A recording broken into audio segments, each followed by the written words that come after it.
So this sefer, the reason why I'm so connected to this sefer, to the Piacezna Rebbe, was when I was a bacher in yeshiva.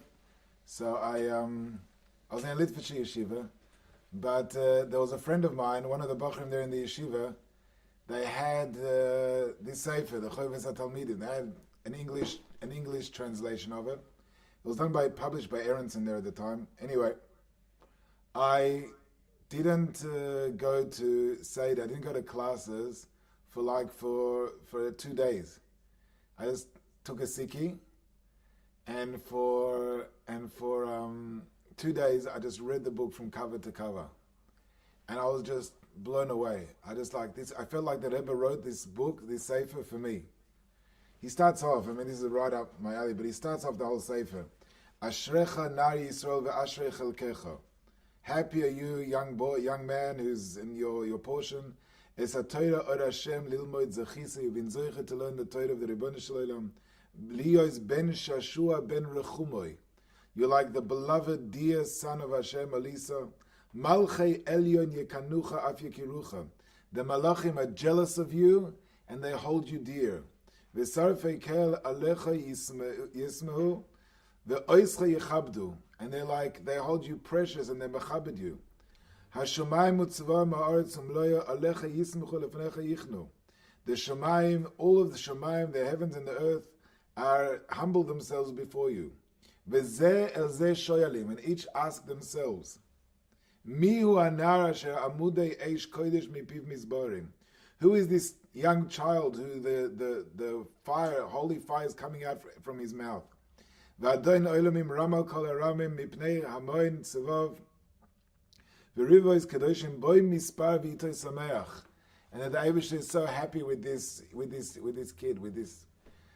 You know, you read those words, that's the way the whole book wrote. He was writing in 1933, when a lot of the bachrim in the yeshivas were leaving the yeshivas. They were going out, and they were, the new world out there. They were seeking out the new world, and he was saving souls. And Ramosha Weinberger said today that the Torah of the Piacezna is unbelievably, it's coming back. It's like people are connecting to it and learning it. There are bottom midrashim all over the world coming up, calling themselves Eish Kodesh, based on on this sefer that he wrote. And he explained, why is it now? What is it about now that he's connecting with it in this way? That people are sort of using him as their inspiration so much. He said that his Torah came out of the war, of Yidden, Zerbrochene Yidden, broken Jews, who had lost everything. He was in the Warsaw Ghetto. People had lost their families, their homes, their businesses, their livelihoods, their Yiddishkeit, their shuls, everything. And every Shabbos he'd get there in this Sefer Eish Kodesh. Every Shabbos he'd get there, and he'd build them up. He'd boost them up. He'd encourage them. He'd give them all the breathe fresh life into their neshamas. Yeah, they were totally tzibrochim. And he said he was really speaking to future generations as well. Can you imagine if he was able to pick up Jews in the Warsaw Ghetto, to uplift and mechazek Jews in the Warsaw Ghetto, then how much more so is he able to do it with our generation as well? A generation that's sort of spiritually starving. In America, you've got this whole movement of people who are attracted and are drawn to his Torah, and all over the world, not just in America, all over the world. Because it's a Torah that it breathes life into us. I started learning this sefer, Choves HaTalmidim, with my Talmidim at school, Kita Zayin, 13-year-old boys. And these are boys that are just transitioning bar mitzvah year. They're dealing with all their things that they're dealing with. When I start learning this sefer with them, you see it's like taking a pump, and it's like pumping life into them. It's like pumping ruchnis. You see them suddenly, they sit up and they're eager to learn and hear the words. I went in today into the class. At the end of the day, they finish at 5 o'clock. I went into their class at 4:20. I took in some mezonos, I took in some cake, and I said, Chevra, today is the Yortzeit of the great tzaddik, Reb Goldman, Ben Rebbe Elimelech, the Piacezna Rebbe, And I told him over the following story that features in the Sefer. I'm going to tell it over, I won't learn it inside. He tells the story of a shoemaker.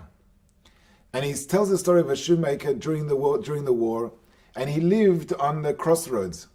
So passers-by used to come by, and as the stitches would come undone, and the shoes needed to be fixed, he would fix them, and that's the way he made his livelihood. He wouldn't make a huge livelihood, but he made enough to survive. Yeah, he made enough to survive, and he made enough to deal with. Anyway,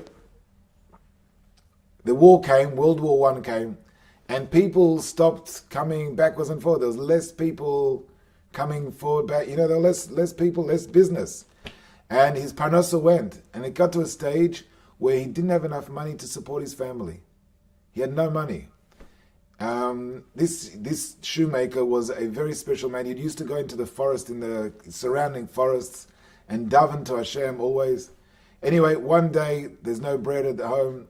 Second day there's no bread. The third day the children are like weak. They can't even get themselves out of bed. And he's like, they're begging him, Tati, give us bread, give us bread. And he picks himself up and he's about to leave. He can't stand there to hear this anymore. He's about to leave, and his wife tells him, where are you going? How can you leave us destitute like this? Where are you going? So he says to them, I'm going out into the field, into the forest to daven. He goes out into the forest and he davens, and he puts down here a tefillah. Alavai, we should be zoicha to be able to say such a tefillah to daven. He says, Hashem, how can you leave us? We love you so much, and you love us so much. And I'm not just asking for the parnasa of my own children, I'm asking for the parnasa of all Yiddish children, of all of us together, to please Hashem, to bring an end to all of our tzuras, to all of our suffering, and pick us. And he was like, Hashem, have rachmanas on us all. And in his tefillah, and in his tears, and in everything that he was going through, he fell asleep. That's the way that Rebbe tells the story. He fell asleep. Anyway, suddenly he's awoken by the fragrance of this unbelievable, spectacular flower. He wakes up and he sees the flower, and he picks the flower, and he takes it with him. He walks. As he's walking home, a carriage drives past with a wealthy man in the carriage. And the wealthy man looks at him and says, you poor man, why do you need such a flower? He says, I'll buy it off you. So he says, look, I don't need money now. I need a loaf of bread to feed my starving children. So he says, no worries. They exchange the flour for a loaf of bread. He gets home and he feeds his starving family. And then he falls asleep. And at night, he has a dream, and his father is like tearing kriya and banging on his chest and crying. And he's like, Tati, what's the matter? He says, I was meant to come tonight to be mevasser to you, to tell you to take this flour and use it to be ma'oire the avos, the neviim, and to bring about tchias amesim. That in Shemayim, your tefillah made such an effect that they had decided that a time has come based on your tefillah to bring the geula. And since you were the one that were makar of the geula, this flower that you picked you were meant to be taken to the place to be ma'oreh, to start the process of the geula. And you sold it for a loaf of bread. So I said this over to my Year 7 students. And I told them, Chevra, you're now 13 years old. This is the hardest year of your life. The neshama is coming into your body. You've got on the zelu matzeh, you've got the opposite, the yetzer hara on the other side, that's challenging you, that's on the other side. Don't waste. Don't sell the flour for a kikar lechem, for a loaf of bread. Don't waste these opportunities. Don't waste the chance that comes to you. Make the most of it. You've got to make the most of the time that you've got now. And they were just like, they heard this. I don't know, it had this incredible impact on them. We davened the mincha straight after that. I haven't davened the mincha with boys in school like a mincha like that. That it just, his words, the way that he spoke, the way that he was able to pick up. They say that when he daven, normally by a Hasidic shtibel, when you daven, around you, all the big, heavy Hasidim are around the Rebbe, and everyone's around the further way back. By the Piacezna Rebbe, he wanted the kinderlach around him. Only the children formed a circle around the Rebbe, and everyone else was behind that. And he said the tefillahs of the children are so pure that he wants his tefillahs to be able to go up with those of the kinderlach, to go up with those of the children's tefillahs as well. One of the main things that he said as well, another Torah that he said that's so powerful, he says is that Hashem communicates with us all the time. Hashem is sending us messages all the time, and it's that moment where inside you feel this desire, this isoirus, to come close to Hashem to do the right thing. He says, but people don't know how to process that message. So what they do is they go and they exchange it for some physical pleasure. They go and exchange it. He says they drink a mashke, or they make themselves some delicious food. But really, when you have this desire for, what is that, a Pepsi, frozen Pepsi? That's really your neshama calling out for connection with Hashem. It's seeking out this incredible spiritual, but we don't know what to do with that. We don't really know what to do with that, or where to get that from, or how to tap into that properly. So we go and we exchange that for something else, some other form of pleasure. And this is what it was all about. I mean, there's so much that we can say and so much that we can talk about this great tzaddik. His tefillahs, there's at the back, we have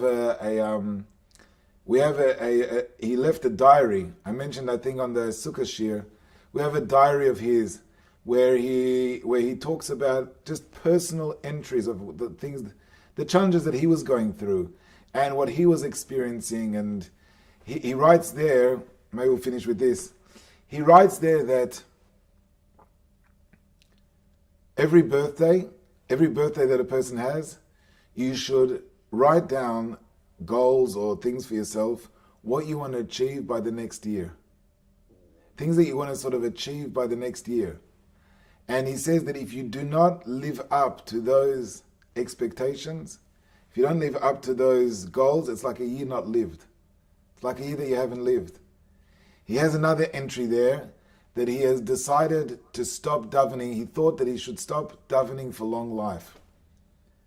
It's like shocking. It's like a shocking statement to say. He's no longer going to pray daven for long life, to have arichus yamim. Why?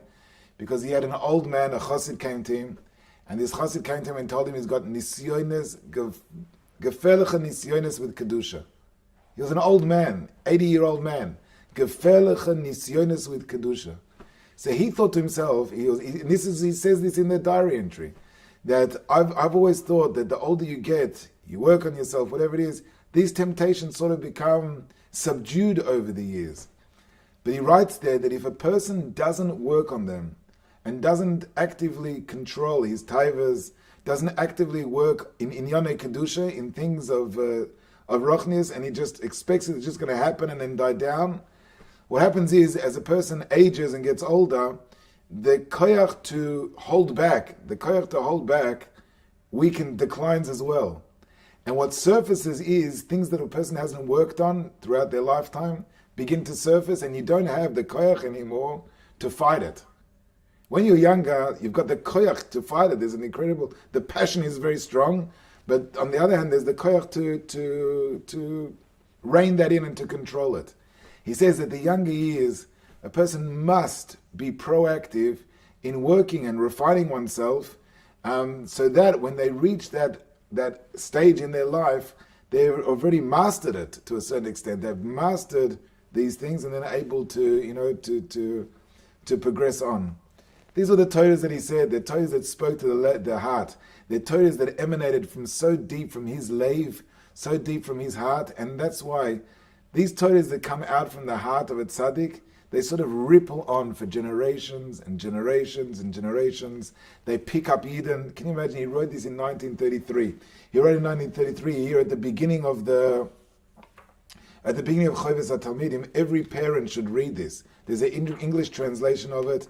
He's got a sikha that he speaks to parents. And he tells parents here that you cannot education is not forcing your child to do something. That's not chinuch. All that is policing. He says our avodah as mechanchim, as parents and as educators, is to inspire and motivate the child and get the child to realize that the only true mechanech that they have is them themselves. That ultimately, at the end of the day, they are achrei, are responsible for themselves. And you're just there to facilitate, give them the skills and the tools that they should be able to live most effectively. And that's in all education. That's in any form of education. The role of the teacher, and this was in 1933 he was writing this, and this is this is what we're seeing. The only thing that works today in our generation, when I sit in a classroom with 13, 14-year-old boys, many of you know this, and you try and force them to do something, it doesn't work. It just does not work.